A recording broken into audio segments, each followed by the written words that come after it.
podcast is part of the Sports Social Podcast Network.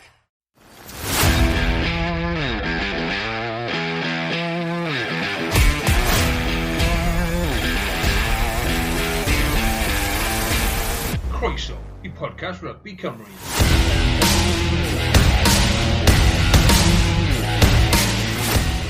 Helo, siwmai a chroeso I dymor newydd gyda ni yma ar podlediad Rygbi Cymru ac mae wedi bod yn haf prysur oddi ar y ca, mae wedi bod yn haf reit brysur ar y ca hefyd, mae wedi bod yn gyfnod cythryblus iawn myd Rygbi Cymru, ond dyna ni, beth sy'n newid yn y fan honno. Dwi'n falch iawn I weid bod ni nôl am dymor arall, chydig yn hwyrach falle na'r gobeith, ond bywyd go iawn yn ffodus yn dod rhyngddo ni a gallu recordio, ond dwi'n falch iawn I gael dweud bod ni nôl ma unwaith eto. Wrth gwrs, Carwyn dwi, a dwi'n falch iawn I gael cwmni y ddau wyneb selog cyfarwydd yma ar bodlediad Rygbi Cymru.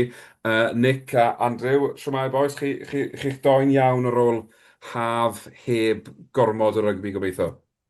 Ie, da diolch. Siŵr, mynd I fod lot I sgwrsio heno, fi'n credu.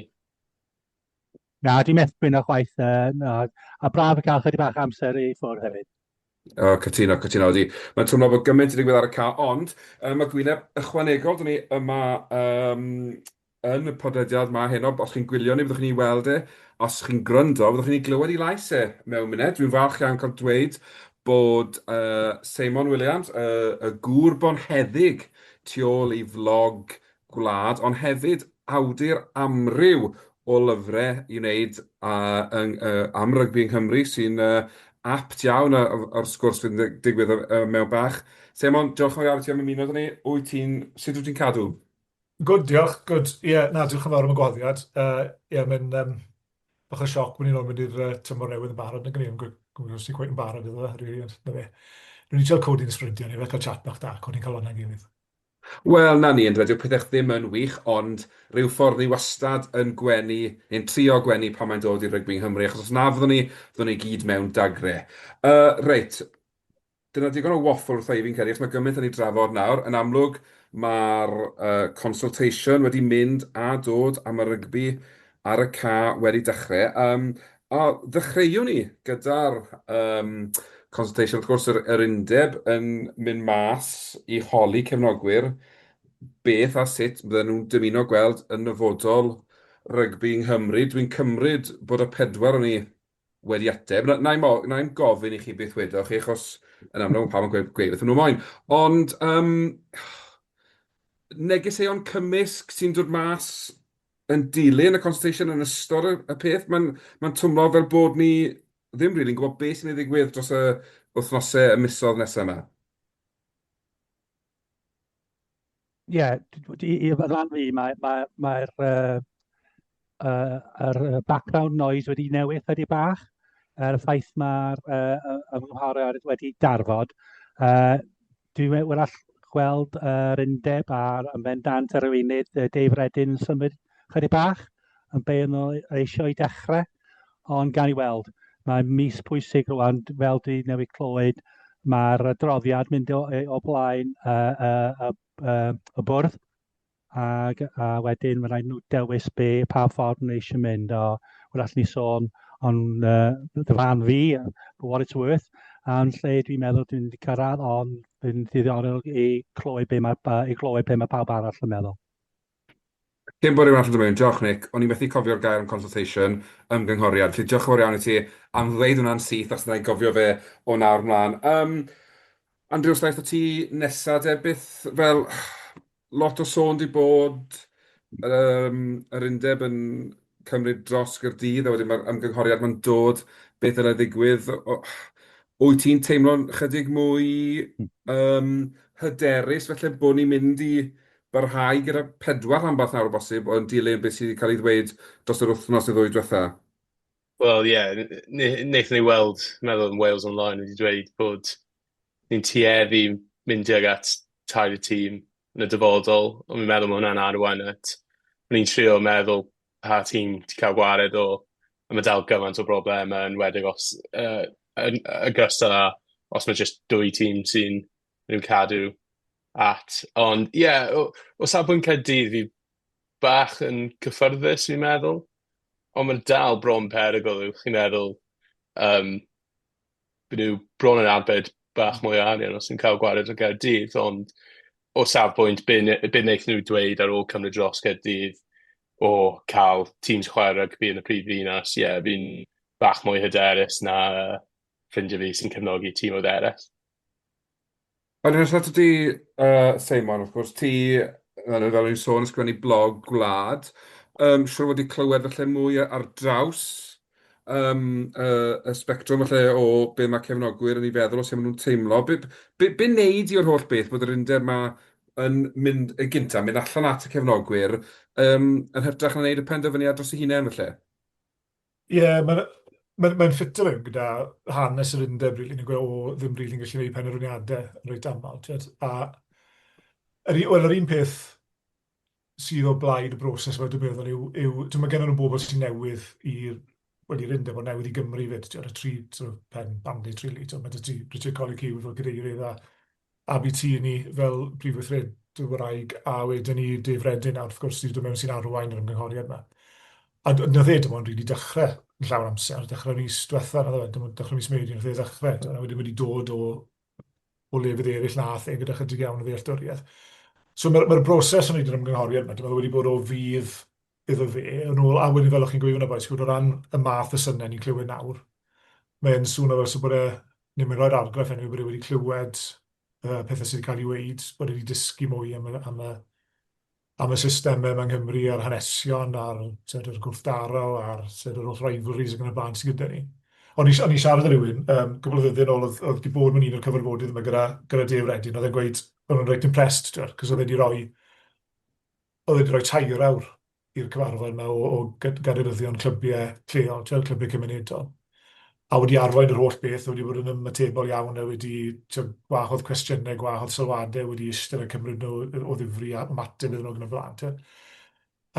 So fi'n credu bod yna rhywbeth bositif. Yn anffodus, oedd y broses wrth nhw'n cychwyn arno fe, roed wallus o'r cychwyn, so mae'r egwyddor yn neud yr ymgynghoriad mewn rhywbeth bositif. A mae'r ffordd maen nhw wedi ymateb yn y cyfarfodydd gyda'r cyfranddalwyr yn y blaen yn beth bositif, ond mae'r broses o'r cychwyn wedi bod yn eitha anffodus mewn lot o ffyrdd. O ran yr ymseriad, ti sôn o'n nhw'n dechrau, nath nhw'n gyhoeddi fel oedd y mariwad yn dechrau cwpan y byd, maen nhw'n cael y cyfnod ymgynghori fel oedd UAC yn dechrau, maen nhw'n cyhoeddi'r canlyniadau fel mae tymor yr gynnygydd yr hydref yn dechrau gyda'r tîm y dynod. A mae hynna'n anffodus. A wedyn oedd y dogfennaeth, fel fyddwch chi ddim yn disgwyl i fi weid yn wahanol o fe, oedd y ddogfennaeth yn eitha gwallus, oedd y ddogfen mawr yn Bynghorol a 90 oedd llawn gwallau. Dwi'n sôn am bod yna 3 clwb proffesiynol de Affrica, oedd yna 14 o clybiau proffesiynol o Ffrainc, oedd yna 30 plus o Ffrainc.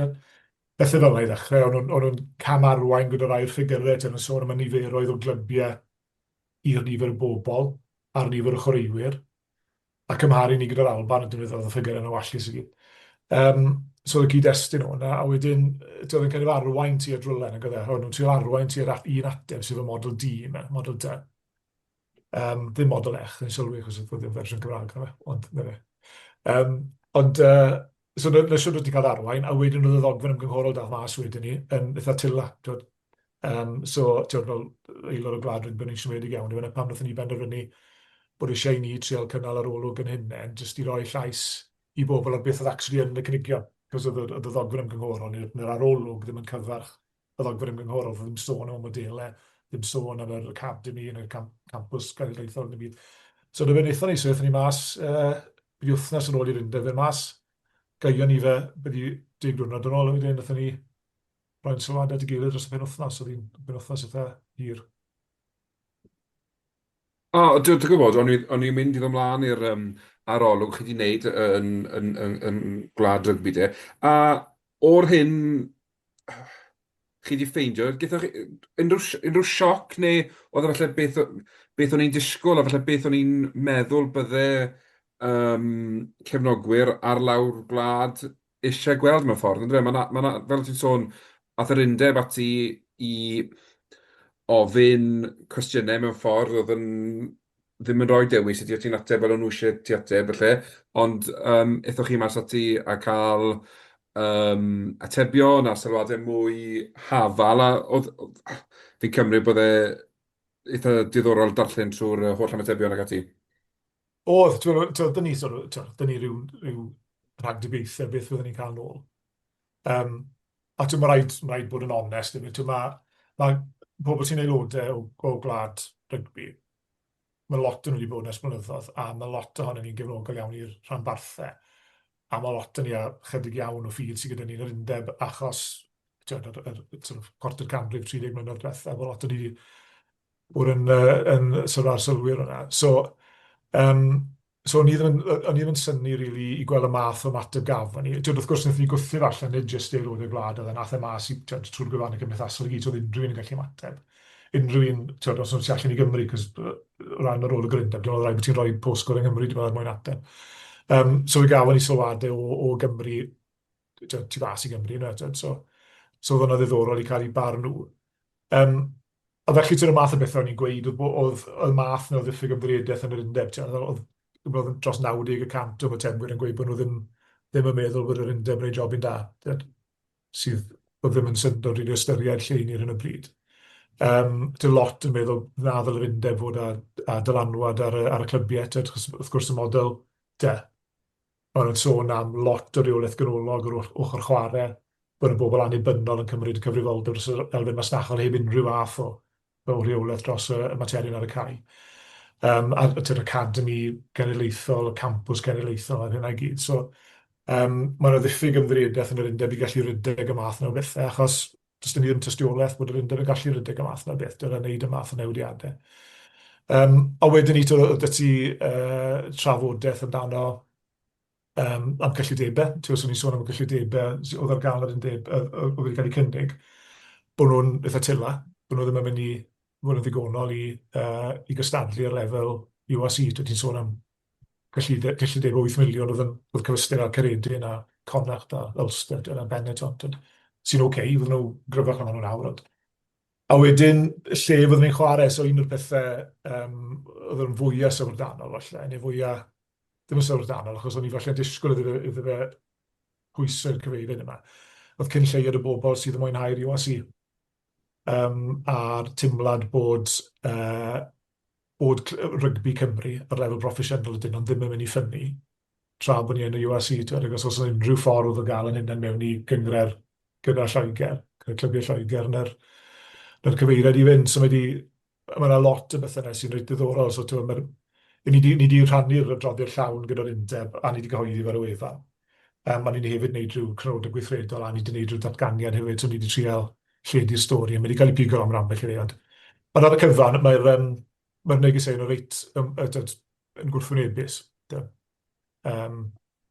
O ran y modelau, y 4 model, oedd wnaethon ni roi none of the above math o beth, dwi'n un o'r uchod fel opsiwn, a gafodd hwnna fwy o gefnogaeth na model sydd yn gweud rhywbeth am beth oedd yr undeb o flaen. So, lot o bethau diddorol iawn yn dod mas yna. Mas o ddordeb, chi wedi clywed nôl wrth undeb? Dyn ni ddim. Ie. Nes i gyfweliad ar gyfarnwyddio ar S4C gynnau heddi, ar gyfer y raglen sy'n newydd i'r mas o'n wedi saith. Ac oedd Geraint John yn siarad yna. Oedd yn gweud, wel, os oedd Lodi Roberts yn cyfweld, ac oedd hi'n gweud, wel, mae'n gyheddiadau bod chi ddim yn gwrando, bod chi jyst i wneud eich meddwl am bod chi ddim yn gwrando, be ydych chi yna. Ond oedd Geraint John, wel, na, ni wedi bod mas i gyfrifodydd, a mi fyddwn ni'n ystyried yn yr olwg ni ar yr olwg arall hefyd. So fi'n gwybod os daw eraill neu arall oedd yn gweud. So, os fi'n gwybod mae CF10 a mae'r Scala sy'n neud rai, mae lot o bobl wedi wneud efo'r dreigiau, yn neud hefyd cefnogwr y dreigiau. So fi'n gobeithio fydden nhw'n cael tipyn o'r ein nôl. Ni yn mynd i drefnu i ddilifro copïau i fod yr undeb hefyd, cos ni'n deall ar ôl y cyfweliadau sydd wedi cael ei wneud heddi bod y gyfarfodydd neu bod y gyfarfod o'r bwrdd llawn yn digwydd wrth nesaf. A maen nhw wedi cael adborth wedyn ni gan yr exec, yr difredyn a'i gryw, ar eu canfyddiadau nhw. So, dyn ni wedi cael ymateb, dyn ni wedi cael acknowledgement ar e-bost. Da i jyst ychwanegu rhywbeth, os yna'n bosib. Dyn ni 4 yn ni o'r cynogwyr o'r tîm, ond mae lot o bobl o'r gogledd M4 neu Gaerfyrddin sy'n ddim yn dilyn un o'r tîm. Maen nhw jyst eisiau tîm Cymru i gwella, dynion a merched. So, felly, wrach y cwestiwn i'r gwrandawyr yn Llanbedrog, Bestar, Aberaeron, Machynlleth, y Wyrddig, sut da ni'n mynd i wneud hwnna? Os ni'n cario ymlaen fel mae popeth fel hyn, a fel pedwar, sut mae'r tîm Cymru mynd i gwella? Mae'n beth holistig, dwi'n meddwl. Mae'r holl, ysdim byd yn gweithio, a felly mae eisiau edrych ar bob elfen o'r gêm, mwyn trial gweld be gallwn ni'n neud i weithio. A ger tegwch, dyna fe mae Dave Redden wedi gwneud yn y fe. Mae wedi tynnu'r holl beth lawr a wedi trial adeiladu fe nôl an eto yn y model tîm eto. So, mae yna lai o arian yn mynd i gêm proffesiynol y dynon dan cynigion yr undeb. Mae'n sôn dan y model mae Caerdydd a Dreigr i arwyddo lan yn y cytundeb yna, a'r model A, B ag Ec. Maen nhw gyd yn rhagweld yr undeb yn gwario tuag 120 o filiynau dros 5 mlynedd. Mae model D yn rhagweld bod nhw'n gwario ar arall gêm proffesiynol. Model D yn rhagweld bod nhw'n gwario rhyw 94 miliwn. Maen nhw'n gwario lot llai ar y gêm proffesiynol, a wedyn gwario y gweddill, wedyn ni, ar elfennu eraill o'r gêm. Y gêm yr lawr gwlad a canolfannau arbenigol mae i ddatblygu chwaraewyr, canolfannau rhanbarthol cryfau'r SRC ac yn y blaen, a wedyn wrth gwrs ariannu gêm y menywod yn well i greu clybiau proffesiynol yn fyna, SRC i'r gêm y menywod hefyd ac yn y blaen. So mae rhywun yn gallu gweld be mae'r Edyn yn trial wneud, ond beth sy'n anodd sgwar cylch yw beth sydd yn cynnal rygbi Cymru yw tîm cenedlaethol y dynon yn ariannol, so mae rhaid i hwnna weithio. So ti'n gorfod wneud i hwnna weithio gynta. Ac ar hyn o bryd, does na ddim un lefel yn paratoi chwaraewyr i'r lefel yna. So dyw'r clybiau proffesiynol ddim yn cael eu paratoi. Yr unig ffordd i wneud hynna, dyw'r chwaraewyr yn y clybiau proffesiynol, yw i gwella i safon nhw. A falle fel ti'n gweud, Nick, yw torri'r nifer o clybiau hwnna, cos mae'n anodd iawn dadle bod dynnu'r arian a'r chwaraewyr i gynnal 4 rili sy'n fod yn gystadleuol boed yn yr USC neu'r Prem neu'n Ewrop. Felly mae'n bosib bod torri fe. I fi, un o'r broblemau oedd, yn amlwg gyda'r... O'n dyma cynta gweud, os dorwn ni 2, fydd y ffigwr hyn ar gael i'r carfannau.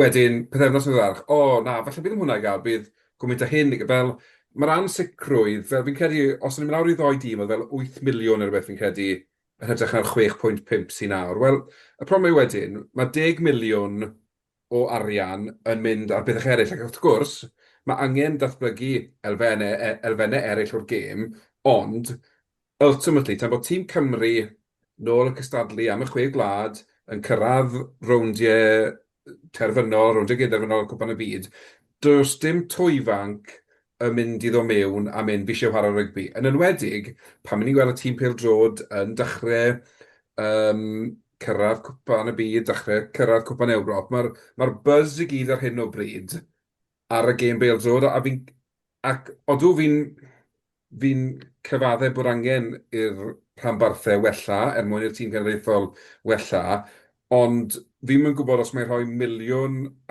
yn ychwanegol am 15 chwaraewr ychwanegol mewn carfan, 10-15 chwaraewr, bod ni'n torri'r 2 yw'r ateb, achos fi dal ddim yn gweld ni'n cynnal y safon o chwaraewyr i wella'r gêm yn rhyngwladol. Yn enwedig mewn sefleoedd fel y rheng flan, pan yn naturiol fydd 3, falle 4 propen rhydd, bachwr, propen tin mewn carfan. Os un o'r props na ond yn chwarae 20 munud yr wythnos, dyw e ddim rili mynd i fod yn ddigon gystadleuol i ni gynnal o safon. Wedyn, os mae angen newid, ond i fi dim 2 dîm yw'r ateb i hynny.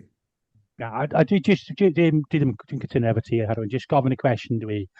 Ac hefyd, un peth dwi yn cytuno efo yw, mae rhaid i'r llwybr datblygu yn gwella i chwaraewyr ifanc mewnwod ar dynion. Mae rhaid fi gyfaddau, dwi ddim yn rhy upset os yw Hartbury neu os yw rai o dîmodd Lloegr yn dod mewn am y chwaraewyr 19 yma, a bod nhw'n cael ei exposo i gêm ar lefel uwch falle, na beth bydden nhw yng Nghymru. Dwi'n credu bod SRC wedi bod yn beth da iawn a wedi gwella'r gêm ar y lefel ucha yn rhan amser yng Nghymru. Ond os yw boes yn fel Caio James er enghraifft, mae'n chwarae i Gaerloyw tymor ma yn y Gallagher. Wedyn, fi'n credu bod na ddim yn beth drwg. Yn amlwg, ni moyn gweld nhw'n dod nôl i Gymru ar ryw bwynt. Ond os nhw'n dysgu crefft yn Lloegr a bod y lefel o rygbi maen nhw'n cael ei exposio iddo fo yn uwch, wedyn dim hwnna yw'r peth gweithio, ond yn amlwg, beth sy'n galed wedyn yw tynnu nhw nôl i Gymru, felly pan dyw'r rhywfaint o arian ddim ar gael iddyn nhw. Fi'n cytuno, ond un peth fi'n just warall eisiau dweud, dim pob un eisiau gadael Cymru. Na. Warall mae'n y sector Cymraeg yn cael addysg trwy gyfyn Gymraeg. Os nhw eisiau mynd i Hartbury? Ie, na, mae'n pwynt teg oedd ie. Yr ysgyw, ti'n gweud bod nhw ddim yn dod nôl yna eto, bod... A ni wedi gweld yn digwydd am gwahanol resymau. Ti'n gwybod y bach yn hun, ond nath Emmanuel Ffyw Boso, ffilodd cael lle mewn brifysgol yn Gaerdydd, a fe ath ei roli arall e wedyn, mae wedi gorffen rhan o arall rygbi i Loegr. Mae nifer y fois eraill, mae Cepo Tŵ Piloto yr enghraifft, mae e'n gweld hunan fel, mae wedi mynd i'r system yn Lloegr o oedran ifanc iawn ar bryd i geni yn Pontypool, neu Cymru Gwent yn rhywle gyda Pontypool. A mae'n gweld hunan fel, so mae'n yn y gyfundrefn Saesneg nawr, a mae'n gweld ei hunan y chwarae Loegr na diwedd i daith e. So risgu, os mae gormod yn mynd, bod ni'n colli nhw bod nhw ddim yn dod nôl, ond fel ti'n gweud, os ydych chi'n gallu manteisio. Un o'r pethau sydd wedi bod yn rhyfedd am rygbi Cymru dros y 30 mlynedd diwethaf, mae gynna ni wlad mawr sydd yn wario rygbi reit dros nesaf ni, a lot o noddau, lot o arian, a ni wedi gwneud yn gorau glas i symud i ffwrdd o'n nhw. A treulio'n amser yn chwarae yn Iwerddon a'r Alban a'r Eidal a Tu Affrica gyda blaen. Lle mae gynna ni'r bobl yma dros y ffin. So os ydyn ni'n gallu manteisio ar eu cyfundrefn addysg nhw a'i ysgolion bonedd nhw a'r cyfleoedd sydd ar gael, mae hynna'n gret, gyda bod ni yn wedyn ni'n gallu denu nhw'n ôl yn y fe, bod ni ddim yn risgo'r colli nhw. So mae bach o balancing act yna, ti eisiau bach o'r ddau, really. A beth bynnag sy'n digwydd, mae hwnna'n bwysig iawn ydy i cael... Mae'r tîm eitha dda sy'n chwarae yn y gêm proffesiynol yn Lloegr. Dyn ni eisiau nhw heini yn ôl i chwarae i tîm Cymru, yn y system Cymru, dim yn tîm Cymru. O ran yr ymgynghoriad yma, o ti Seimon yn sôn fyna bod lot o walle yno fe. Oedden ni'n twmlo bod yr undeb di wneud hyn ar frys, a bod nhw mwyn cael e mas, jyst mwyn trial, dim corddi'r dyfroedd felly, ond trial cyrraedd ateb o'n nhw'n gobeithio cyrraedd lle cyn bod nhw wedi meddwl o ddifri a bydden nhw... A wnaethon nhw... Sori, beth fi'n cael gofyn lle yw, wnaethon nhw byth meddwl mae dim model dy bydden ennill. O'n nhw'n ffyddiog mae y farn ar draws y wlad fydde torri lawr i doi dîm a fydde hwnna'n ennill y dydd a bod nhw'n jyst i roi hwn mas i sicrhau yr ateb hynny. Mae'n un rod, mae'r holl beth yn tymor bach yn adweithiol yn gwe. Nôl yn y Gwanwyn nawr, mae'r cytundeb yma, mae'r PRA wedi bod yn y bwrdd ers blwyddyn o oed, a wedyn sawl gwaith yn ôl yr hydref oedd ar fi'n cael ei rwyddo, cenedlolig oedd ar fi'n cael ei rwyddo yn ystod y 6 gwlad. Dwi'n gwybod ni mas na'r Eidal, gofyn gweld negeseuon, datganiad gan yr undeb yn gweud mae'r hybiad ar fi'n ar rwyddo. A wedyn, lan at mai 8 neu beth bynnag oedd yr undeb yn gweud nad yn ni'n credu 4 clwb, gyd wedi rannu'n gyfartal, dyma'r ffordd ymlaen, mae hwn yn gynaladwy, mae'n unigolyn ffordd o fe, a mae'n mynd i gael Cymru nôl ar y lefel uchaf, lefel clwb a'r lefel rhyngwladol. A wedyn, maen nhw'n colli bach o mynedd, a fi'n derbyn, deall bod nhw'n colli mynedd fel undeb bod rhai clybau'n gwrthod yr rwyddo, ond wedyn wnaethon nhw roi terfyn amser, medden nhw, gweud mae rhaid yr rwyddo fe, erbyn y dyddiad yma, a wnaethon nhw gadael hwnna i fynd, a wedyn nhw'n rhoi deadline arall iddyn nhw. A wedyn yr ail dro wedyn ni, maen nhw'n jyst yn tynnu'r cytundeb nôl o'r gweilch ar sgalis. Os yw'r gweilch ar sgalis wedi arwyddo noson er, mae yn 9, oedd hwnna'n gweddi 8 o 9. Oedd e'n ffain, ac oedd e'n gynaladwy, a wedyn y mae degwyd oedd e ddim yn bosib. Ond nhw'n gorfod ariannu'n wahanol, oedd y cytundeb mae'r gael i'r gweilch ar sgalis rhagor, oedd Caerdydd o Dreigiau. So oedd hwnna fel sa, so oedd hwnna'n newid sydyn iawn, nag oedd eto, wnaethon nhw'n gwneud yn sydyn iawn. Wedyn wrth gwrs, ffil nhw penodi i swydd mae Dave Reddy nawr yn ei ddal. A mae wedi dod mewn yn rhan amser i gychwyn, a wedyn mae wedi fatha rili rithro mlaen ni gyda'r ateb eitha, wel, ddim yn eitha, mae'n eithafol iawn yna, so rili rhwygo popeth lan yn dechrau to, really. Ac oedd yna rhyw awgrym yn ei trafodaethau fe heddi bod mewn i gyfweliadau fe heddi, bod nhw wedi wneud hynny'n rhannol yn fwriadol, bod nhw wedi mynd yn bell iawn i raddau trwy'r ysgogi trafodaeth. So oedd yna rhyw awgrym falle bod e ddim yn bwriadu bod hwn yn ei gyfanrwydd yn cael ei weithredu. Ond oedd e ddim chwaith yn gweud bod wedi tynnu nôl o'r model doi glwb chwaith, oedd yn sôn am the nuances within it, neu rhywbeth fel awyn oedd y term oedd e ddefnyddio. Sef, sut mae'r academi gweithio, sut mae'r campws cenedlaethol yn gweithio, sut mae, ond ddim a ddyle fod campws cenedlaethol, a ddyle fod academïau canolog. Oedd e mwy am y nuance na. So mae'n anodd gwybod, ond mae'r holl beth yn teimlo, so yn cael ei rithro, bod e'n adweithiol, bod e ddim cweit yn cael ei feddwl trwad yn llawn. Y gobeith, ni ffili oedi, a ni ffili mynd am gyfnod hir iawn ymgynghori eto, ond achos mae rhaid i rhywbeth newid, mae rhaid ni ymateb yn gweithredu, ond ti'n gobeithio fod nhw ddim yn rhithro i benderfyniad nawr ar sail proses i cael ei rithro, a fel o'n i'n gweud, dogfen ymgynghorodd yn wallus mewn nifer o ffyrdd. A fi'n credu mae'n pryder, rili, ni wedi gweld y bobl mewn pŵer fewn yr undeb, felly yn bod yn fyrbwyll ar fwy nag un achlysur a'n meddwl bod nhw'n neud y gorau dros rygbi yng Nghymru, ond felly ddim cweit yn deall felly y daeryddiaeth a'r tirwedd Cymru fel gwlad, a'r ffaith fel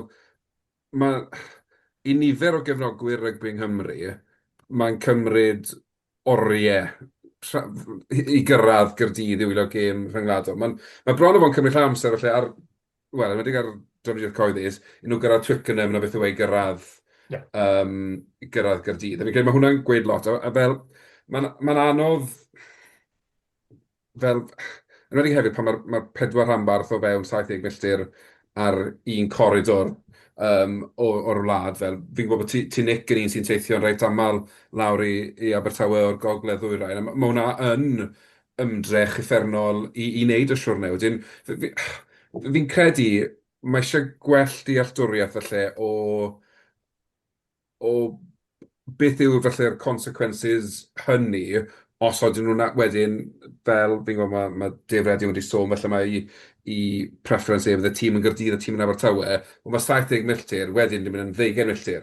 A mae hyd yn oed fwy o bobl wedyn yn gyfod teithio yn bellach yn y de hefyd, fel mae'n anodd gweld pwy maen nhw'n disgwyl i ddilyn y clybiau yma yn y tymor hir os oedden nhw yn cyrraedd y ddau dîm. Dyna beth yw fel ambell i bryder sydd gyda fi, a fel gofyn i rywun sydd wedi cefnogi Llanelli neu'r Scarlett neu Casnewydd neu y dreigiau am ei bywydau, mae eisiau chi newid tîm to, neu mae eisiau chi... Fi'n credu dyw ddim cweit mor syml a jyst mynd reit. Yn ariannol mae'n dod lawr i 2, felly dyna beth ni'n neud. Na, dyw ddim mor straightforward yn gwybod. Mae yna risg sylweddol nag ysef beth bynnag wneud yr undeb bod nhw'n mynd i golli cefnogwyr. So, welon ni yn y cyfran a trawsnewid o'r clybiau i'r rhanbarthau dros 20 mlynedd yn ôl, bod y bobl cefnogwyr dros i cerdded bant o rai clybiau. Bod nhw ddim wedi teimlo bod nhw'n unrhyw perthynas gyda'r dreigiau neu pwy bynnag. A wedi welon ni fe blwyddyn ar ôl ni pan geiriwyd ryfelwyr Celtedd. Mae lot o gefnogwyr o fyna, wnaethon nhw mynd i ddilyn clybiau eraill, ond nath lot ddim. A dyma hwnna ddrwg deimlad dal i fod yn yna. So dyna risg os ti'n cymryd y 4 a ti'n cael 2 ohonyn nhw, a ti'n mynd ti'r Gaerdydd yn Gaerdydd, yn mynd ti'r Gwylch yn Abertawe, neu mynd ti'r Scarlett yn Llanelli. Wel, ydy'r cefnogwyr o Abertawe yn mynd gros y llwch o'r i gefnogi y Scarlett yn Llanelli. Ydy'r cefnogwyr y dreigiau yn mynd lawr i Gaerdydd i gefnogi Gaerdydd yn waret. Na, ond wedyn ni, mae yna fanbases dy'r clybiau yn agos. So, y risg yw bod pobl sy'n mynd, wel, dwi'n eisiau cefnogi West Wales Warriors, dwi'n eisiau cefnogi East Wales Marauders, neu dim byd fel hyn. Na i jyst mynd ôl i watcha yn y mentra i, neu ni'n dre i, neu na i mynd i watcha Super Rugby, neu na i jyst cerdded band, neu mynd i watcha'r Swans, cos Ni yn watch Carwyn City neu'r Wrexham hyd yn oed yn y gogledd. So mae'n risg mawr o naill ffordd. Mae dy fi gyd yn deimlad i'r undeb, mae'n rhaid i fi onest, mae nhw wedi etifeddu sefyllfa sydd yn ofnadw, sy'n gywilyddus o wael.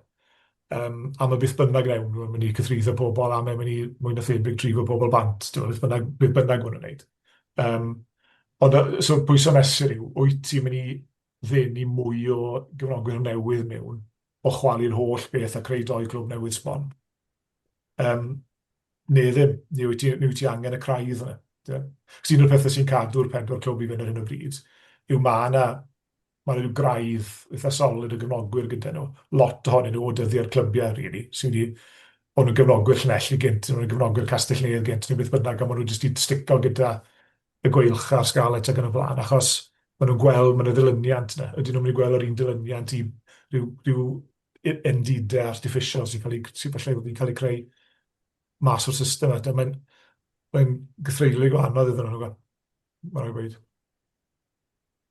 Odi, a fi'n credu ar y nodyn na, ewn ni mlaen falle i edrych ar beth ddigwyddodd ar y cach. Sy'n amlwg fydd y sgwrs am yr ymgynghoriad yma mlaen tan bod yr undeb yn dod i benderfyniad, neu ddim yn dod i benderfyniad, a byddwn ni'n cael sgwrs debyg to mewn 6 mis yn meddwl. Beth ddigwyddodd nawr. Ond beth bynnag, wrth gwrs, rownd agoriadol undeb rygbi Cymru yn dechrau nos Wener diwetha, a'r dreigefau sy'n digwydd yn aml yn chwarae nos Wener allan yn Ulster. Dechreuad anhygoel o fewn munud, cais o 12 eiliad yn credu, 12 eiliad ar y cloc, pan groesodd ar y Wainwright. A o'n i yn un nath yn excited, felly mae hwn oedd y tymor, bod pethau yn mynd i newid yn y dreigiau, ond yn anffodus, colli fi hanes o 42 i 21 yn erbyn Ulster. So ni'n mynd i gael tymor yr un peth to da dreigiau, dyn ni'n gofyn y cwestiwn, what if, beth os? Mae rhaid i byddech wella os bosib, Nick. Bendant. O'n i'n gweld, maen wedi cael lot o newidiadau, llawer o'r chwaraewyr newydd wedi dod i fewn dros yr haf. Y gêm galed allan yn Belfast yn dydi. A o'n i'n gweld chydig bach o'r progres, yn nhw mwy cyffarol yn y gêm. A o'n i'n meddwl, wel, efo'r cais olaf, yn fflatro Ulster chydig bach, beth mynd i ennill, ond ath y scrum mynd yn well efo'r Wyn Jones o'r punt. Yn lwcus teimlo dros Elliot D, cael anaf oedd yn edrych yn asti. Ond, ie, ath Dybie chwarae dda, Douglas, chydig bach o grunt o fainc. So, fel ych chi dweud, yn y diwedd, yw same old, ia. Ond, beth sy'n pwysig rwan i nhw, ydy gêm nesaf, gêm catref, yn erbyn Sharks nos Wener eto, ynddi? Ie, nos Wener eto.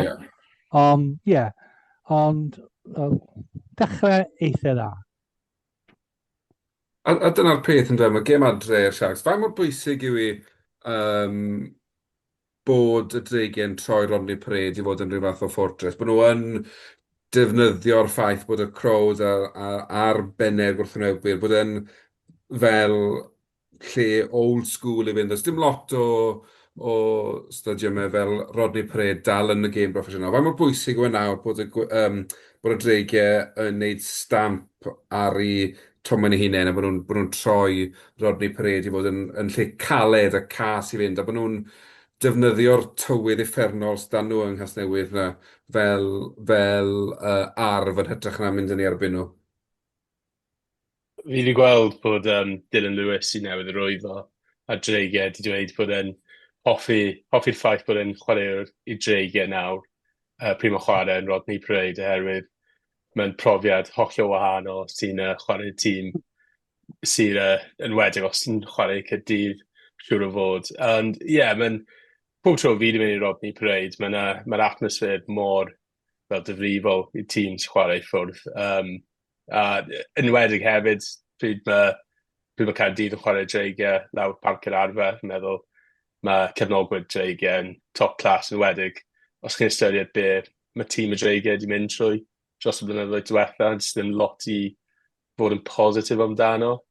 Ond wrth i ni'n chwarae Sharks y fori, mae'n i fod yn profiad wahanol, mae Sharks jyst yn tîm od iawn, erwydd colli lot o chwaraewyr ryngwladol ar hyn o bryd sydd gyda De Affrica. Ond maen nhw weithiau yn chwarae mor wael hyd yn oed os mae chwaraewyr fel Etzebeth, mae Pimpi ac yn y blaen o chwarae. So, bydd e'n fath o statement os maen nhw'n cael perfformiad dda y fori. Ond fi wir yn meddwl mae tîm Madreigiau gyda nawr yn edrych lot well ar bapur na mae wedi dros y blynyddoedd diwetha. So fi'n o safbwynt rhywun sy'n edrych ar y tu fas. Fi'n lot fwy positif wrth edrych ar sut mae Madreigiau yn mynd i fynd. A gobeithio, fydd mwy na un fuddugoliaeth tymor yma. A ti'n sôn am pwynt diddorol ar bapur bod y dreigiau yn edrych yn well tymor ma na maen nhw wedi dros y tymhorau diwetha, ond a gellid ddadle bod yr enwau mawr sydd wedi dod mewn falle yn enwau sydd wedi gweld i dyddiau gorau a bod nhw falle dros yr hymp na, a bod nhw dim bod nhw'n dod nôl i'r dreigiau i ennill i pensiwn, ond bod nhw'n fel stop ola cyn yr SRC neu bod nhw'n gadael y gêm proffesiynol. A gallu dadle felly bod lot o'r enwau wedi cyrraedd y pwynt na ni gyrfaoedd. Mae modd dadle yna, ond meddwl os chi'n edrych fel chwaraewr da yw, o'n i ddim wedi gwylio'r gêm, ond yn ôl pob sôn o Tinas dy Byn di chwarae'n dda, a o'n i'n meddwl pryd nath dy fi ymuno ar Caerdydd yn chwaraewr gret yn wedig oedd e ddim really gyda profiad proffesiynol. A fi'n meddwl mae'n rhywbeth mae Dreigiau bron di colli rhywun fel Arwain yn y rhif deg. So fi'n meddwl ar oedd rhywun fel Tinas dy Byn yn mynd i bod yn syniad dda wrth edrych yn y dyfodol. Fi'n meddwl tua 28 yw e. Felly dal yn wedig os mae wedi dechrau chwarae rygbi'n proffesiynol yn hwyr na rhywun arferol, falle 5 mwy blynedd iddo fe fyna. A fi'n meddwl, fi'n cytuno yn wedig os chi'n edrych ar rhywun fel Wyn Jones, sy'n siŵr mae'n oed yw Wyn Jones, ond oedd wedi chwarae lot i Harlequins tymor diwetha. Ond fi dal yn meddwl mae yna lot well fel stopgaps na maen nhw wedi cael ganedd. Just credu bod sicr y cytuno bod nhw bach yn dod tuag at diwedd gyrfa nhw, ond fi'n meddwl mae lot well na ni wedi weld yn y gorffennol. A Simon, gai holi'n amlwg wrth gwrs dros y haf, ymgynghoriad chwaraewyr yn darllen y papurau newydd, yn gweld y newyddion. Oes pwysau gwahanol arnyn nhw perfformio o feddwl, o weld yr ansicrwydd sy'n rygbi Nghymru o ddim gwybod os fydd y tîm nhw'n chwarae'n bodoli mewn blwyddyn mewn 2 flynedd. Ydyn nhw'n rhoi pwysau gwahanol ar y tîm, neu ydyn nhw'n jyst yn gallu parhau gyda'i swydd nhw o fi mas a gwneud i gorau dros y dreigiau? Mae'n bosib iawn bod yn gwech, os oes na rhyw fygythiad bod ni'n mynd i lawr i 2 neu 3 clwb, mae lot o rein mynd i fod mas o waith. So maen nhw'n mynd i fod yn... Maen nhw angen rhoi achos flaen neu'r achos cryf dros ei hunain, dangos be nhw'n gallu gwneud fel bod os oes na nifer yn cael ei torri, ddim nhw fydd eto, fydd nhw yn cael ei cynnal a cael ei cadw yn y gyfundrefn newydd beth bynnag yw e. Mae'n un anodd iddyn nhw. Fel sy'n gweud yn Andrew, mae'n lot o fois hun gyda nhw mewn, ond dyn nhw ddim mor, maen nhw'n brofiadol iawn, ond dyn nhw ddim mor ancient yn ni, dwi'n meddwl. Ond lot yn nhw, dwi'n rai yn nhw, ond fel ti'n gwybod, mae lot yn sy'n wedi chwarae cymaint yn ni o rygbi, ond os ti'n edrych ar ei fainc nhw'n os Gwener, oedd edrych lot gryfach am ei fainc nhw wedi edrych os blynyddoedd. Mae Douglas yna, Mackenzie Martin, Dylan Lewis, dwi'n Brody Cochran sy'n cracking players, dwi'n dod triddo. Yw Anderson un arall sydd yn ddawel iawn. So mae dyn nhw'r cymysgedd ar y gysew hen bennau, mae gen nhw chydig iawn o chwaraewyr sy'n reit da yn ei dyddiau gorau nhw, rili, a wedyn mae'n criw ifanc addawol gyda nhw. So os maen nhw'n gallu creu rhyw system lle maen nhw'n dod â'r criw ifanc mae'n trwyddo ac yn rhoi rhyw fath o ddelio gyda'r 5 blan, a fe ddylai'r 5 blan efo tipyn fwy cadar yn leni, felly bod nhw'n rhoi bach mwy o platfform i'r boes ifancach fe chwarae oddi arno fe. Ond bydd fi'n gweud amdano Rodney Prin, mae 'da fi ffrind yn y pentre yn Dyffryn Nantlle. A mae eisiau trefnu trip i ni fel awr i Rodney Prid, cos mae'n old school. Mae eisiau mynd i weld gêm fel oedd e pan o'n i'n ifanc. Ddim eisiau gweld. Ddim eisiau mynd i Parc Galed, neu'r Swansea.com fel oedd hi. Eisiau mynd i Rodney Prid, eisiau gwneud. Ie, yn sicr, mae noswain ar y mis Tachwedd, mis Rhagfyr y boi, pan ti'n anadlu a ti'n gweld y stêm yn dod mas, hwnna yw fel atgof fel o Blentyndod. Ond, ie, pwynt diddorol am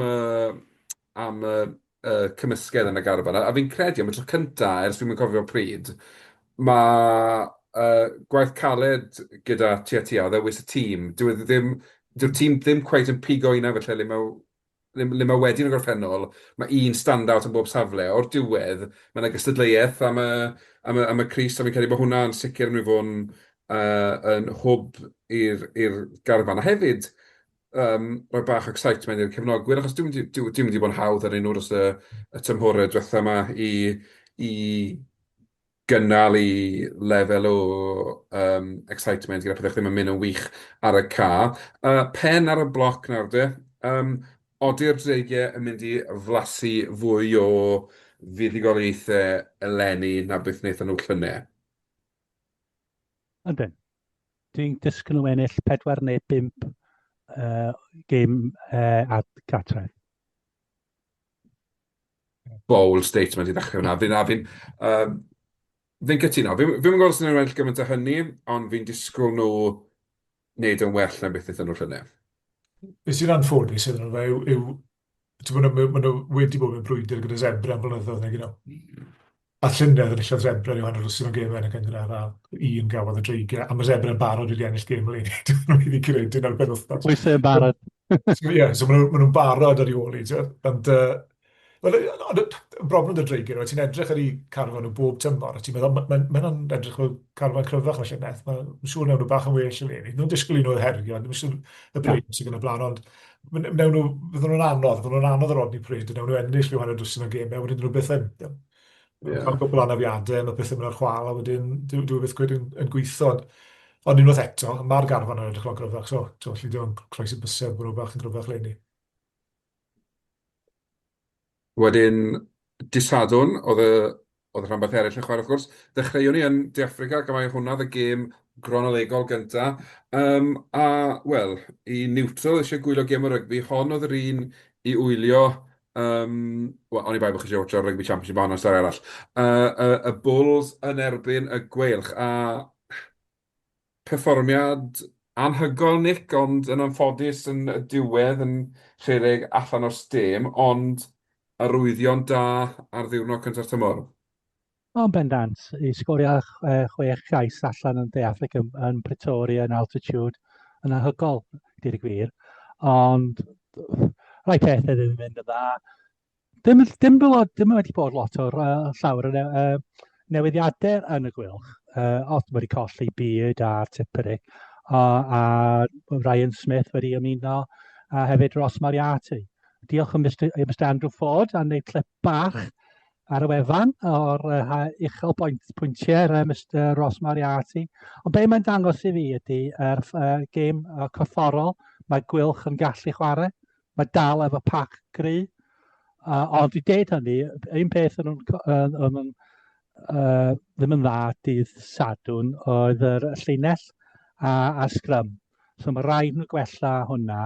Ond ie, am cam cyntaf, heb chwarae lot o'r gamer cyn yr UAC yn dechrau, eitha dda, a'n edrych yn corfforol ac yn exciting efo'r pêl hefyd.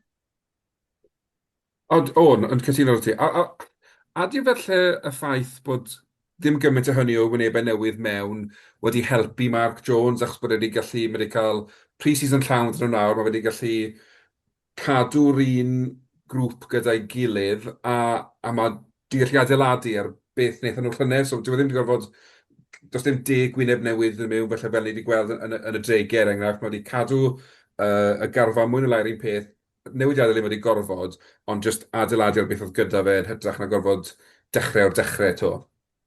Dwi'n meddwl, y ffaith, rwy'n fel Sei Williams wedi bod yn dda, ydy o'n gallu adeiladu chydig bach mwy i'r gêm o? Ti'n gwybod beth ti'n cael gen Keith, ond felly, wrach o'r dan Mark, mae gen o'r cyfle i cymryd y cam nesaf, ffordd mae o'n chwarae. So bydd yn diol. Fel ni'n dweud, dwi'n licio ffaith mae Jack Walsh yn chwarae full back hefyd, fel ail distributor.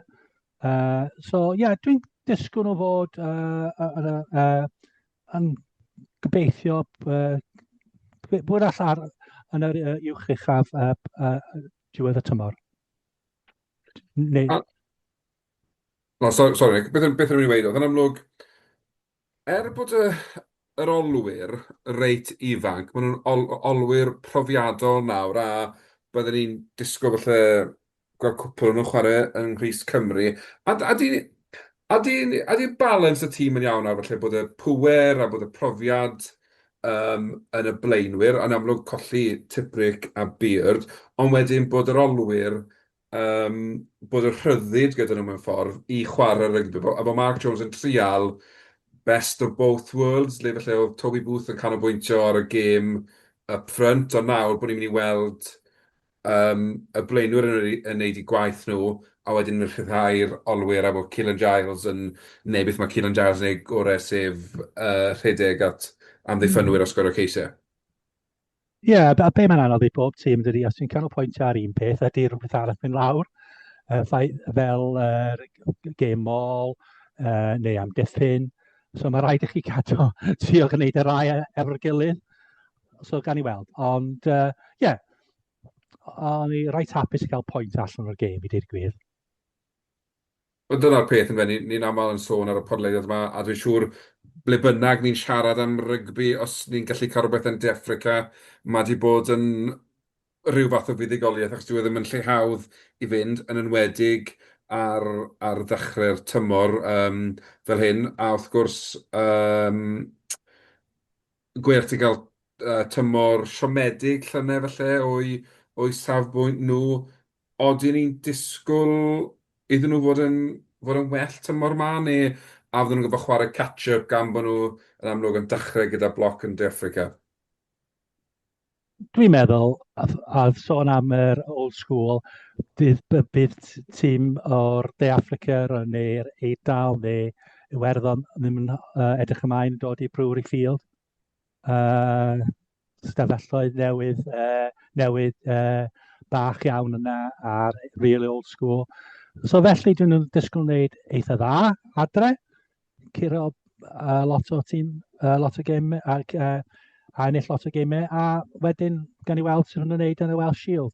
So os ti'n ennill heini, ti'n mynd i fod 8-9 gobeithiwr yn y mix wedyn am y play-offs.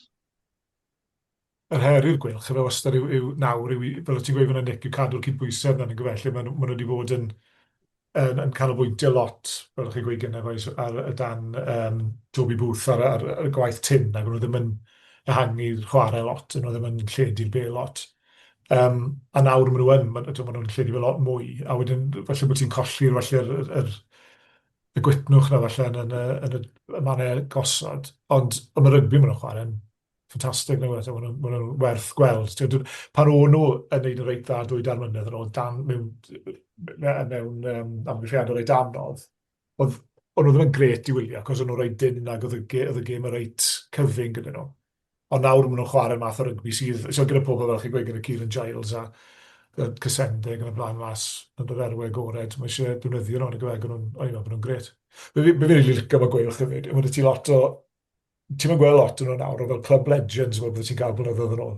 Boys sydd am byban agresif, maen nhw'n gret i'r gweilch, ond dyn nhw ddim yn cael unrhyw fath o gydnabyddiaeth rhyngwladol o gwbl. Boys ti'n Harry Deeves, dwi'n meddwl, briliant, ond dwi'n disgwyl sy'n mynd dwi'n agos. Morgan Morris yn un arall. Mae criw yn nhw yna sydd os nhw ddim yn cael eu cydnabod, really, ond maen nhw'n hynod effeithiol i'r gweilch. Maen nhw'n gwneud y job i'r clwb. A Golled Cymru yw bydd y gweilch mewn ffordd. A ti'n Nick yn sôn am y Brewery Field, o'n i wedi clywed sôn ar match days, mae dim ond yn yr home change rooms, mae dŵr twym yn y cywodydd, ond falle Falle bod y theori na ddim yn bodoli rhagor. Ond, un pwynt Cymru yn mynd mlaen i'r sgarys, ti sôn amdano fan gyda'r y leiniau. A Andrew, oedden ni'n gweld fyna falle colled Adam Beard fwy falle na beth fydden ni'n disgwyl bod ni'n neud. Yn amlwg, dyw e ddim falle rampaging back rower neu second row lawr y ca, ond yn y gwaith caib a rhaw, yn yr engine nhw, beth ti'n disgwyl ail reng wneud, bod nhw nawr yn gweld eisiau rhywun oedd y gymaint o brofiad, ond hefyd oedd wedi bod o gwmpas Alun Wyn, a oedd wedi dysgu wrth y gorau mewn ffordd, bod nhw nawr yn gweld eisiau i golli fe. Ie, yn sicr. Fi'n meddwl ni wedi gweld rhywbeth bod y fe Le Keep yn Ffrainc na roi Adam Beard chwaraewr rownd gyda un o'r gemau i Montpellier tymor yma sydd mae ddim yn aml bod chwaraewr o Gymru yn ennill hwnna yn Ffrainc. A ie, yn sicr, fi'n meddwl, mae'n anodd os chi'n chwarae tîm fel y Bulls yn wedig i ffwrdd gêm sydd yn yfed Loftus-Versfeld altitude. Mae'n mynd i bod yn gêm anodd. Mae lot o bethau yn mynd trwy'r meddylfryd ar y gêm. Felly mae'n naturiol bod bethau yn mynd i fynd o le yn wedig o'r safbwynt set piece. Ond gêm gyntaf tymor, fi'n meddwl trwy gydol y tymor bydd na welliant yn sicr. Mae'n anodd jyst gweld un gêm. Ond ie, fi'n cytuno bydd colliad Adam Beard yn enfawr, really. Chwaraewr sydd ddim wedi cael y clod mynheiddi, oherwydd mae ddim yn y flashiest chwaraewr, ond proper nuts and bolts chwaraewr.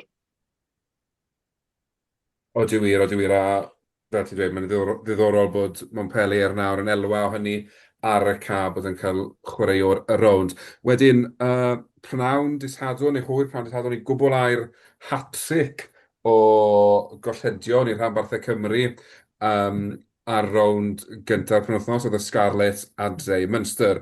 Nawr, yn wahanol i'r dreigiau a'r gweilch, a ddaeth allan fel allan o'r blocs yn gyflym, oedd y Scarlett ar ei holi o 2-10 i ddim ar yr hanner, a dyna rili oedd y stori, oedd just cwmpo off tackles, oedd e'n berfformiad siomedig, yn enwedig ar ôl, wrth gwrs, o'na brotest am cefnogwyr y Scarlett trwy'r dre ar y dysadwn yn gorymdeithio lawr i'r stadiwm yn protestio'n erbyn dyfodol, y rhanbarth o beth yn digwydd. A oedd e'n twmlo fel, oedd gymaint o hype a gyffro a gynnwrf o gwmpas hwnna. Wedyn, nath y chwaraewyr ddim defnyddio'r egni na ar y ca a ymhell ar ei ôl i rili i Munster unwaith yn rhagor prynawn siomedig i'r tîm o dre'r sosban. Oedd hi'n siomedig iawn y gwirion, ddim. Mae'r Scarlett wedi colli tipyn o gyrff mawr o'r pac dros yr hawn. Ddim wedi colli lot, ond dwi'n rhywbeth Alex Craig a Fifita, maen nhw'n boys, maen nhw'n rili gweld eisiau. A wedyn, wrth gwrs, colli Lowsi a Cemys Dwymethius jyst cyn dechrau'r gêm hefyd, so nhw'n mewn gyda pac tipyn gwannach. Ond wedyn fydde ti wedi disgwyl bach yn well, achos dys ti'n edrych ar y 5 blaen, oedd yn edrych yn oreit. Oedd Harry Thomas yn cychwyn am y tro gyntaf, rili, ond ti Hepburn, Henry Thomas, Douglas a Ball. So bydde ti'n disgwyl bach mwy yn y fan, oedd nhw ffili cael y tîm ar y tra'n blaen, a wedyn oedd yr olwyr yn ffili wneud i byd gyda fe, yn ymwysodol. Yn y beth oedd un o'r pethau mwy siomedig, dwi'n oedd y diffyg creu yna, o'n nhw methu creu yn rhannol, achos o'n nhw jyst ffili cael del ar y tra'n blaen, ar dro'r blaen.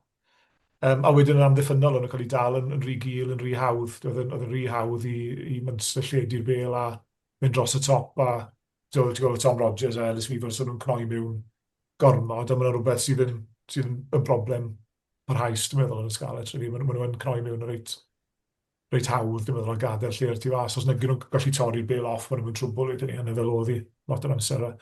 Ond ie, oedd yn siomedig, oedd perfformiadau, dewn ni Gyrdydd, siwr, ond perfformiadau 3 tîm arall, oedd yna rhywbeth pethau ddawol, rhywbeth i ddal mlaen ni yn bob un o'r eina. Oedd ddim lot, really, mas y gêm ysgal. Ystod yn meddwl ag eithrio bod nhw wedi llwyddo gael lot o bel, ond nath nhw gorfodi Munster i lot o tacos, ond nath Munster o tacos na ddigon cyfforddus.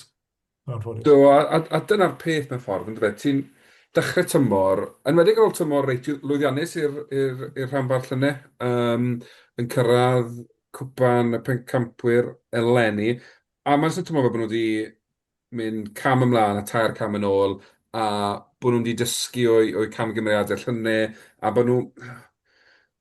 Dim eisiau gweud bod nhw'n edrych fel tîm sydd ddim yn disgwyl bod mewn bodolaeth mewn 2 flynedd, achos fi'n credu bod hwnna bach yn anheg, ond oedd e fel bod ei ysbryd nhw ddim cweit na, a ni'n deall, ni'n disgwyl tîmau o Gymru golli erbyn tîmau fel Munster, ma nhw'n dîmau gwyll, ond ni'n disgwyl gweld perfformiad sy'n rhoi gobeith, bod yna gnewyllun yn mynd mas i Connacht pan wythnos hyn, bod nhw'n mynd droi pethau rownd a cael ei buddigoliaeth cynta'r tymor.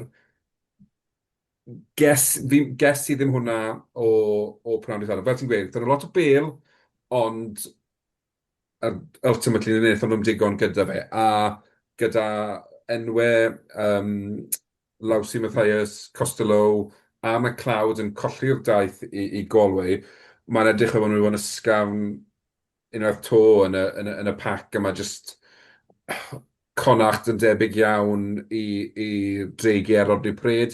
Maen nhw'n neud i cartre nhw. Maen nhw'n defnyddio'r y gwynt o'r môr, a maen nhw'n defnyddio'r tywydd garw i helpu nhw. Wedyn, mae'n edrych o bod y pethefnos caled cyntaf i'r sgalais, a bod eisiau troi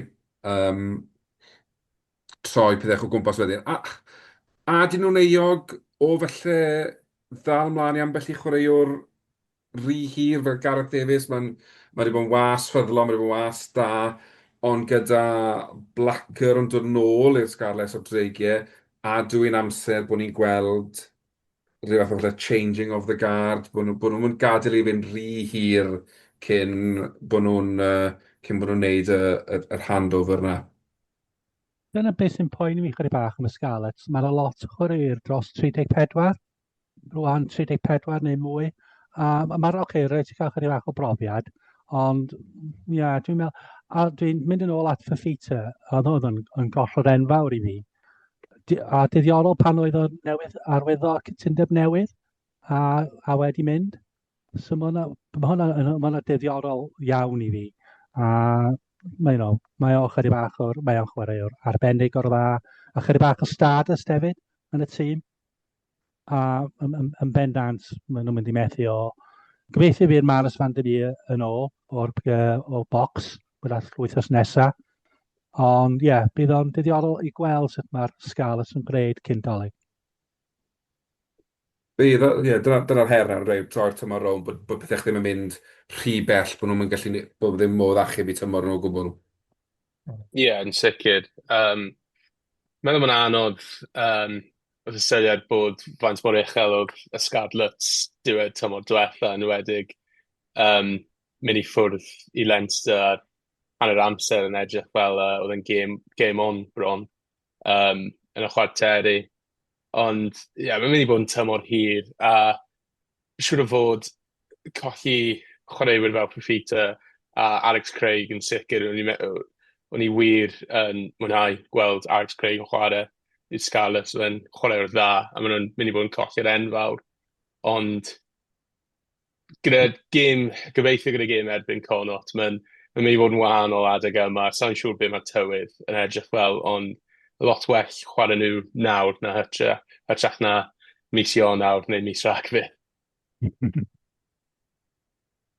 Ac yn amlwg, fel ni'n sôn, mewn i'r cwpan y pencampwyr, a mae hwnna'n camp da iawn, ond nad yw hefyd yn gallu bod yn hindrance. A dyw y ffaith bod nhw'n chwarae, wel, y ddoi dîm o'r ffeinal llynau yn Northampton, Bordeaux, Pau, a mae'r pedwerydd tîm nawr yn... Bristol. Bristol, wrth gwrs. A di hwnna hefyd nawr yn gallu fod yn bryder bod nhw'n cael 4 casfa, a mae fe jyst yn di-reilo i tymor nhw a'n di-galoni'r chwaraewyr. Mae'n un anodd iawn iddyn nhw'n y gweld. Dwi doi dymor nhw, wnaethon nhw i De Affrica i ddechrau'r tymor, a gafon nhw ddoi absolute chwalad mas. A wedyn, nathon nhw ddim dod dros yna tan diwedd y flwyddyn. Ac yn ffodus y tro yna, dath Lee Blackwood mewn i tro sort o pethau mas, a wedyn yr ail hanner y tymor, wnaethon nhw gymryd off. A wedyn, wrth gwrs, gydawodd e, a dyn nhw ddim cweith wedi edrych yr un peth ers ni. Mae'n risg yn y gwe, achos does dim lle i orffwys chwaraewyr y gwbl o set. Maen nhw'n mynd i gorfod chwarae tîm cryfa nhw bob wythnos er mwyn ennill pwyntiau yn yr URC. A wedyn dyn nhw ddim yn mynd i anfon tîm gwan i wario'r cewri mewn nhw'n chwarae yn Ewrop. So maen nhw'n mynd i gorfod, maen nhw'n mynd i bod yn ddibynnol iawn ar grŵp bach o chwaraewyr. Ac un o'r pethau oedd o'i plaen nhw llynedd oedd gafon nhw ddim lot o anafiadau. Tad ar ôl nifer o blynyddoedd lle oedd a lot o chwaraewyr mas am gyfnodau hir. O'n nhw mwy na lai gyda'i tîm gorau nhw ar gael, gyda dim ond 2 neu 3 felly chwaraewyr mas bob tro gydol y tymor mwy na lai, tan reit ar y diwedd, nhw'n dechrau colli mas ti o'r diwedd. Ond os fel sy'n gweud hwnna, os nhw'n dechrau colli chwaraewyr yn barod, a maen nhw ddau yn bendad mas a 2 arall sy'n anheus iawn ar gyfer condact, so ti'n dechrau poeni faint o ddyfnder sydd i'r garfan ar ei, a gydyn nhw'n gallu ymdopi gyda anafiadau a chwarae rhai'r cewri yma sy'n mynd o tipyn mwy corfforol yn nhw. Dipyn o her, yndi. Ne. Odi wir. Ond fel sy'n aml yn digwydd yn Rygbi Nghymru, mae yna llygedyn o obeth ar ddiwedd y dydd. A wythnos ma, dath y llygedyn o obeth ni trwy Gaerdydd. Ar ôl wythnos, ddim yn siŵr sydd wedi ddisgrifio'r wythnos, Andrew, rhwystredig, anodd credu fe, da Match Hereth wrth gwrs yn gadael Gaerdydd i fynd fel hyfforddwr ymosod da Cymru a dan Steve Tandy, curo'r Lions o 33 pwynt i 20. Hanner cynta reit agos, ddim lot yn ddi, wedyn tîm y brifddinas yn rhedeg i ffwrdd gyda'i yn yr ail hanner, bod nhw lawr i wel, cerdyn coch i gymuned, wrth gwrs, ac ati, ond hapus, Andrew, bydden ni'n meddwl, ar y cyfan? Ie, yn sicr. Ni wedi gweld ystyried tymor diwetha, fi'n meddwl yn mis edrych, wnaethon ni chwarae'r llewod, a wnaethon ni ennill gyda rhyw tua 4 pwynt, a 5 munud ola oedd llewod ar llinell ni, jyst trwy gydol y 5 munud ola, jyst symud metr a metr pob fel 2 eiliad. So, lot fwy cyffyrddus adeg yma, ond probably y ffordd gweitha posibl i paratoi ar gyfer dechrau tymor yw colli prif hyfforddwr. Ond yn ôl pob sôn, gyda ffrindiau oedd at y gêm, nhw ddim yn hapus bod dim ond tua 5,000 oedd yn y gêm sydd bron yn adlewyrchu sefyllfa rygbi yng Nghymru adeg yma. Ond hapus a 5 pwynt hefyd, chi'n methu wir cwyno. Na, diddorol 5,000 yn y dorf, fel beth allwn wneud, os yn amlwg, mae gallai Parc Arfer ddim fod mewn lleoliad gwell rili yn Gaerdydd. Gêm nos Sadwrn, falle bach yn hwyr y rheiniad yn gobeithio mas am bwgi bach ar Mary Street neu bynnag, ond beth yw'r ateb? Shwt i ni yn llenwi Parc Arfer? Gêm cynta'r tymor, wrth gwrs, tipyn o gyffro, byddwn ni'n meddwl, o gwmpas y tîm, be maen nhw'n gallu neud. Echod ar bapur, un o'r to, maen nhw'n dîm da, chwaraewyr da dyn mewn dros yr ha, ond yn amlwg, dorf ddim yn troi lan yn ei niferodd i wylio'r rhanbarth. Beth yw'r broblem? Neu beth yw'r ateb? Sa'n wir yn siŵr. Meddwl, oedd na falle ffordd i sa'n siŵr os ni wedi cymryd fantes o'r ffaith bod myfyrwyr wedi dod nôl wythnos diwetha, falle bydd ffordd o cael rhyw fath o discounted tickets. Sa'n siŵr, falle wnaethon nhw. Ond meddwl mae lot o gemau tymor yma adre yw'r un amser, 7:08 ar nos Sadwrn. So, gobeithio bydd rhyw fath o welliant.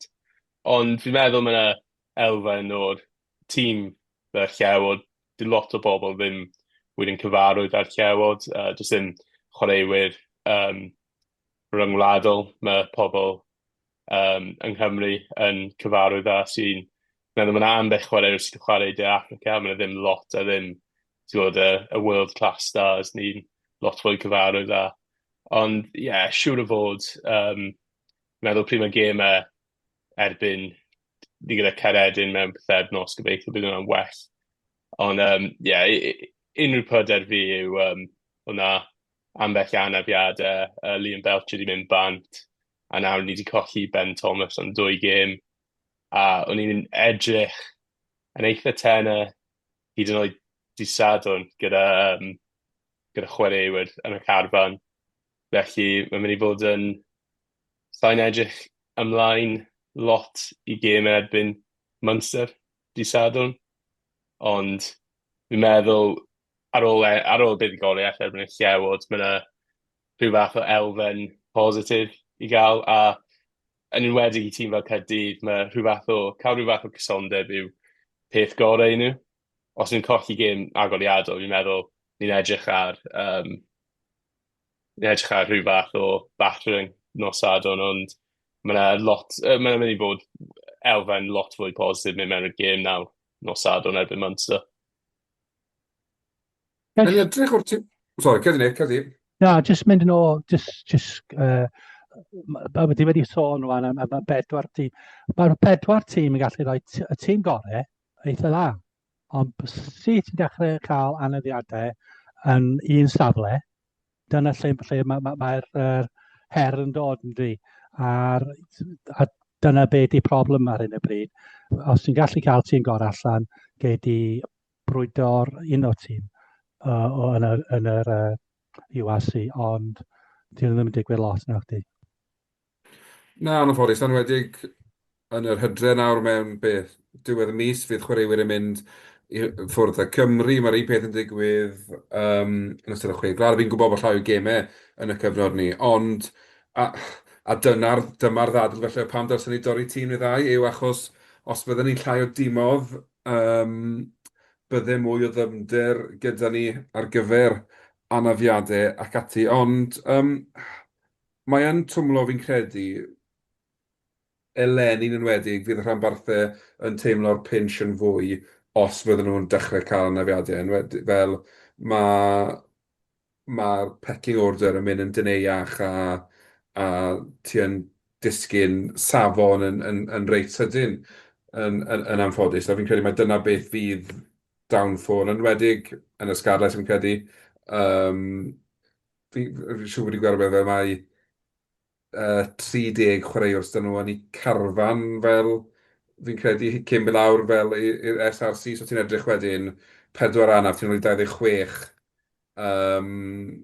ail weekend y tymor. Mae'n sicr yn mynd i fod yn dymor hir y diawl.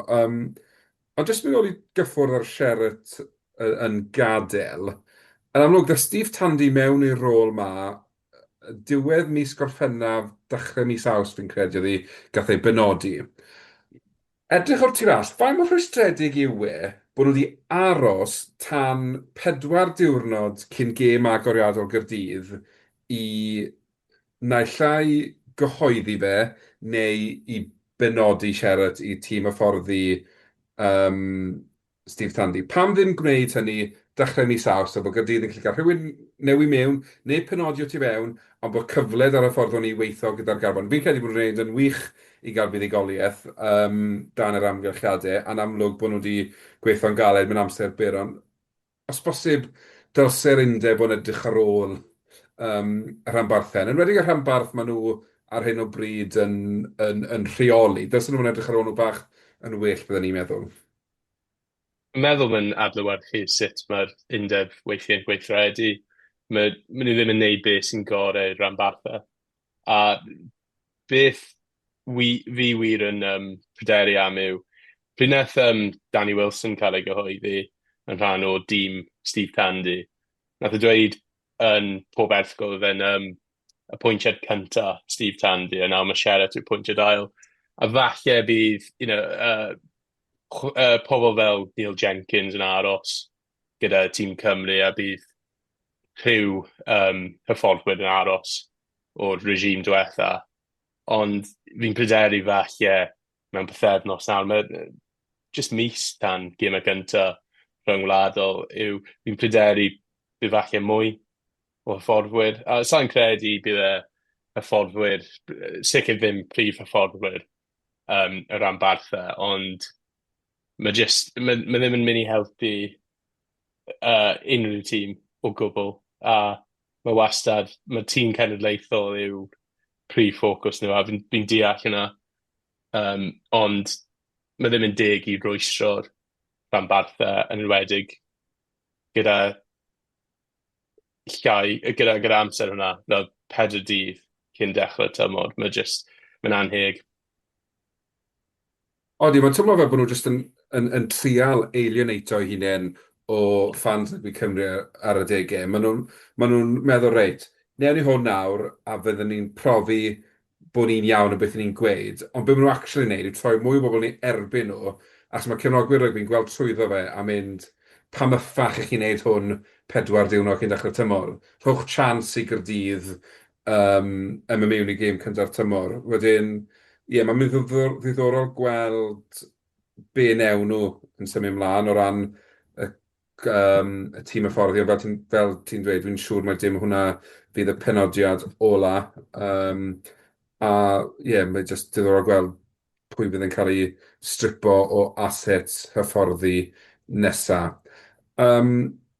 Edrych ar tymor Caerdydd, oedden ni'n gweld nhw'n brwydro o'r wyth ucha, yn crafu mewn i'r wyth ucha, neu a fydd e'n stori debyg i llynel o thereabouts, ond lle ddim cweit yn cyrraedd yr wyth ucha erbyn diwedd y tymor. Fi'n gobeithio wyth ucha, ond fi'n credu bydd e'n yr un hyn stori. Mae'n dibynnu lot ar sut mae gemau agoriadol yn mynd. A sicr positif i curo'r llewod gyda 5 pwynt. Ond gen i weld, meddwl bydd agwedd fi'n newid yn dibynnu ar sut ni'n perfformio nos Sadwrn. Fi'n credu mae hwnna'n deg iawn, fi'n credu bod pob cefnogwr rygbi yn mynd o un dydd Sadwrn i'r llall yn newid i agwedd nhw at y tymor. Ond, ni bron o fod yn mynd am awr a hanner gyfeillion, a dwi'n credu bod hwnna'n le da iawn i ni ddod ar sgwrs yma i ben. Diolch yn fawr iawn i ti, Seimon, am ymuno gyda ni, a mynd trwy'r ymgynghoriad a'r un eithoch chi yn Gwladrugby hefyd, felly diolch yn fawr iawn i ti am dy gwmni. A Mae Andrew, fel arfer, diolch yn fawr iawn i chi, a diolch i chi gyd am wylio, neu gwrando, neu'r ddau, a boed yn chwarae, gwylio, dyfarnu be bynnag, cefnogi rygbi penwythnos yma, mwynhewch, a pwy a wyr. A falle wrthos nesaf, gen i 4 buddigoliaeth yn rhanbarthau Cymru. Diolch yn fawr. Os da. Os da. Diolch.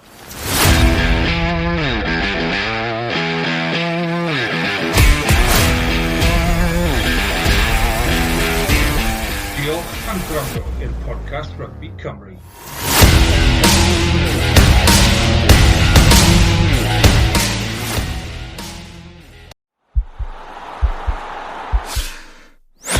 This podcast is part of the Sports Social Podcast Network.